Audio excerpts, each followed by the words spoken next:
अरे नरेंद्र सिंह मोदी, हमारे चेहरे की चमक अब तक बरकरार है। चौधरी देवीलाल की तस्वीर दिखा के हम किसी का भी मन जीत सकते हैं, हमें आप जैसे चेहरे की आवश्यकता नहीं है। ज्यादा से ज्यादा हम मान के चले तो आज इस देश में केवल दो जातियां हैं, एक कमेरे की है और एक लुटेरे की है।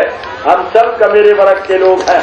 कमेरे की परिभाषा बड़ी सरल और साफ है, जो अपने हाथ से मेहनत करके अपनी आजीविका चलाते हैं वो कमेरे कहलाते हैं, और जो सरकार की मिली भगत से एयर कंडीशन कोठियों में बैठ करके ठगी चोरी करके देश की दौलत को लूटने का काम करते हैं वो लुटेरे कहलाते हैं।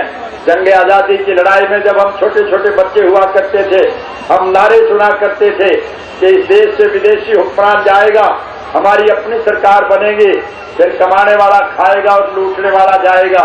जो स्वप्न हमने संजोए थे वो स्वप्न हमारे साकार नहीं हो पाए। हमारे बुजुर्गों और पुरखाओं की कुर्बानियों की वजह से, उनके बलिदानों की वजह से, उनके संघर्ष की वजह से वो गोरा अंग्रेज तो इस देश से चला गया, लेकिन उसकी जगह पर काले अंग्रेजों ने आज इस देश को पूर्ण रूप से बर्बाद कर दिया।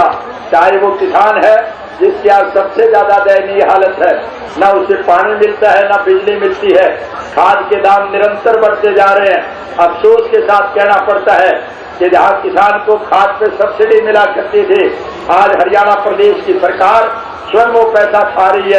महर्षि वाल्मीकि जी ने इस देश में भगवान राम के बच्चों को न सिर्फ शिक्षित बनाने का काम किया, बल्कि रामायण भी उनके मुख से लिखी गई थी, उनके कलम से लिखी गई थी, जिन्होंने जात पात के दैर को समाप्त करने में अहम भूमिका निभाई थी।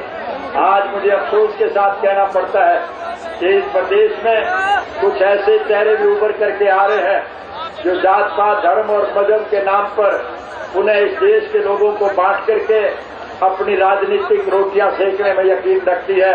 हरियाणा प्रदेश की जागरूक जनता उसके बहकाव में आने के लिए तैयार नहीं है।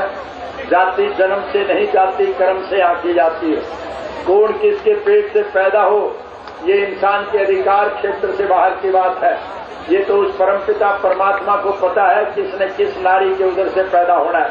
दोस्तों, किसी माँ के पेट से पैदा होना इंसान की जाति नहीं मानी गई है। अगर किसी माँ के पेट से पैदा होना इंसान की जाति मान ली गई होती तो भगवान राम का जन्म राजपूत के घर में हुआ था। क्या वो सिर्फ राजपूतों के भगवान थे? आज सारे ब्रह्मांड के लोग उन्हें अपना भगवान मानते हैं। भगवान कृष्ण का जन्म यादव के घर में हुआ था। क्या वो सिर्फ हीरों के भगवान थे? आज सारी सृष्टि के लोग उनकी उपासना करते हैं। महर्षि वाल्मीकि का जन्म वाल्मीकि के घर में हुआ था। क्या वो सिर्फ वाल्मीकियों के महर्षि थे? क्या उन्होंने भगवान राम के बच्चों को शिक्षा और दीक्षा नहीं दी थी? क्या उन्होंने रामायण नहीं लिखी थी? वो उस युग के महान